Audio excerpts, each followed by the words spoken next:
En este libro se cuentan las vivencias de personas afectadas por el caso Aldesa, además de la impunidad que ha reinado por más de 3 años y la complicidad alrededor de este caso. El libro surge poco después del colapso de Aldesa. No puedo hablar de quiebra porque no ha habido manera que se vaya a la quiebra. Me doy cuenta de que no se va a recuperar un céntimo y me llama por teléfono varias personas porque montamos la página El Despojo Aldesa. El primero era Aldesa nos quitó los ahorros, ahora se llama El Despojo Aldesa sigue impune. Entonces me empezó a llamar gente y me empezaron a contar historias de horror. Como dicen, la realidad es peor que la fantasía y voy encontrando con la gente muchas coincidencias con lo que nos había sucedido a nosotros y otras cosas nuevas que yo desconocía y fui como tomando nota de lo que la gente me iba contando hasta que finalmente resolví que esto debía de contarse, que debía de saberse, que la gente debía conocer. Empecé a investigar, empecé a indagar el semanario, el diario Extra, principalmente fueron dos fundamentales, otros medios de prensa también más pequeños, la prensa ANEP fue fundamental en esto, el Observador, el Guardián, Richard Molina, y El Observador. Básicamente esos fueron los medios de prensa que informaron. Y a partir de esa información, más lo que yo iba recabando de las historias de las personas, empecé a medio entender, porque la verdad no entendía.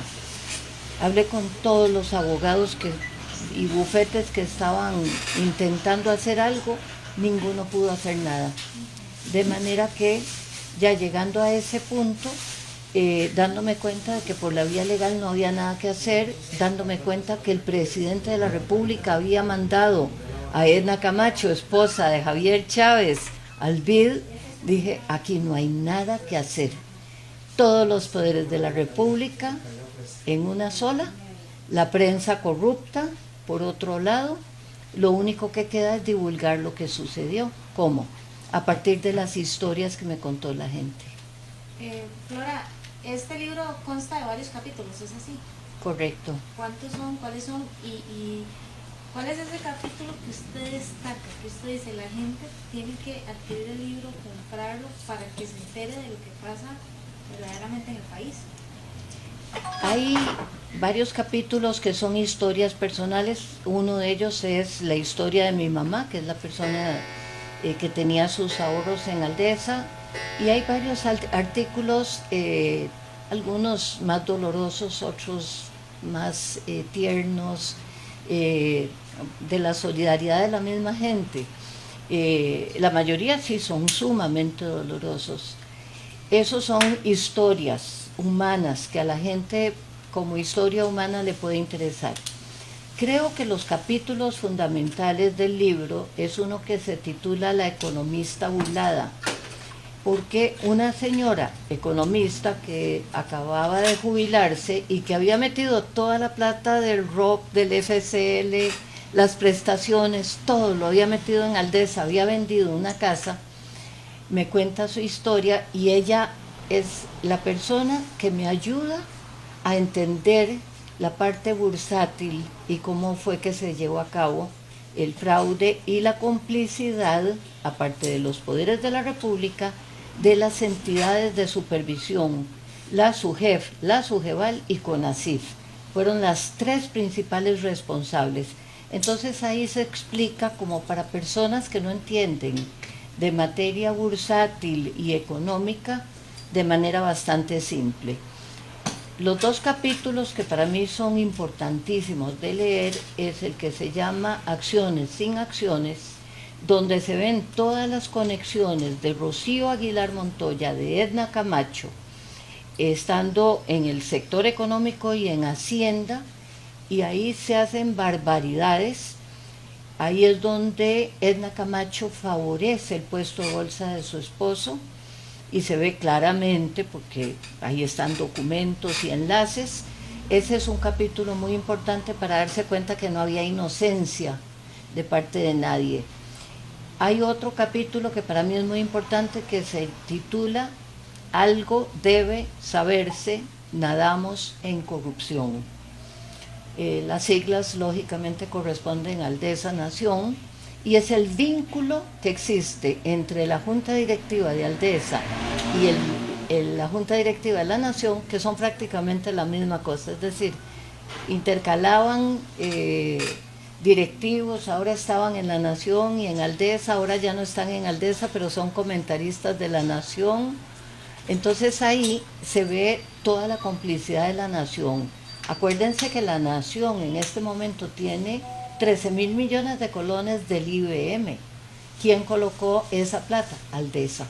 Entonces toda la complicidad de la Nación se refleja ahí perfectamente bien y obviamente toda la prensa de Costa Rica hace frente común con la Nación en lo que yo llamo la prensa corrupta, que es una prensa que no está informando, que no divulga absolutamente nada. Y curioso, ¿quién es el vicepresidente de Aldesa? Eduardo Ulibarri, que había sido director de La Nación. Y usted ve, lo único que ha publicado La Nación son comentarios hechos, escritos, lógicamente, por Eduardo Ulibarri. Es que es como la firma de una persona que dice, no, esta es su firma, no es de otra persona. Entonces son artículos muy claros. Para algo tenía Aldesa en la vicepresidencia una empresa financiera, bursátil, económica, de lo que sea. ¿A quién? A un periodista que no entiende nada de finanzas, pero que sí sabe cómo divulgar la información que ellos quieren. Flora, cuando nos visitó mencionaba que la plata no está segura en ningún lado. En ningún lado, lamentablemente. Sabiendo eso, ¿verdad? Nos recalca de que no espera que la plata se devuelva, que ya no la van a tener. ¿Qué espera usted de las autoridades? Mire, aquí tiene que haber un golpe de timón fuerte en esas entidades, porque lo primero que alegaron era que el marco legal que tiene grises y vacíos y que no está claro. Si eso fue cierto hace 3 años, la pregunta es, ¿qué hicieron para arreglar ese marco legal? Nada. Solamente pusieron en el reglamento de la SUGEVAL, mire, cualquier parecido con algo que pasa con lo que pasó en Aldesa, nosotros no somos responsables, o sea, no. Las entidades de supervisión se crearon después de la quiebra de las financieras en el 87 porque había una inseguridad jurídica en el sistema financiero y de esa manera se creía que se estaba subsanando. No se subsanó nada, pero no es porque la ley no lo contemple, es por incumplimiento de deberes por parte de las entidades de supervisión financiera. Entonces aquí lo que tiene que haber, no sé, hablamos a veces de juntas interventoras o hablamos de cosas por el estilo. Mire, esa barbaridad que se gasta en Costa Rica en las superintendencias con funcionarios de jerarcas con 9,5 millones de colones mensuales y toda una corte de abogados, economistas y todo, que tenían que saber lo que estaba pasando en Aldesa, porque Aldesa pasaba la información a la SUGEVAL y la SUGEVAL no hizo nada, nunca encendió una alerta. La Superintendencia General de Entidades Financieras, que hoy es un peligro, está en manos de Rocío Aguilar Montoya, que también tiene la Superintendencia de Pensiones. Y yo le digo a los trabajadores, pero pellizquense, vean lo que nos pasó, les va a pasar lo mismo. Hay parte del IBM en la Nación, pero lo demás están hablando de sacarlo del país al casino de Wall Street. O sea, si nuestra plata, los ahorros, la plata que tiene la gente en los bancos públicos se va para Wall Street y un día desaparece, ¿qué nos van a decir? Ay, es que hay muchos vacíos en la ley y bueno, de ahí se perdió la plata y qué mala suerte la de todos ustedes. Eso es lo que nos dijeron, mala suerte. No era suerte, no era al azar. Aldesa era un puesto de bolsa que estaba registrado en la Bolsa Nacional de Valores, que estaban los valores supervisados y fiscalizados, que por supuesto no lo hicieron, por Sujeval. Y como entidad financiera yo me enteré de gente que colocaba $50,000 mensuales. No voy a revelar los nombres porque ni siquiera están en las historias, pero si usted lleva $10,000 a cualquier entidad financiera, la registran. ¿De dónde sacó usted esa plata? ¡Qué barbaridad! Y a Aldesa entraban directo y la SUGEF no se enteró o no dijo nada. Entonces ahí tiene que haber lavado de dinero, indiscutiblemente, pero también ¿a dónde está la plata de Aldesa? Si no tenían en el banco más que 1 millón de colones el 8 de marzo. Esa plata está en paraísos fiscales. ¿Y qué hace la Asamblea Legislativa con el tema de paraísos fiscales que salió en abril del 2016? Ahora sí, ya tenemos 6 años y no han hecho absolutamente nada. ¿Hay vacíos o hay negligencia? Flora, ahora bien, ¿dónde se puede conseguir un libro? ¿Verdad?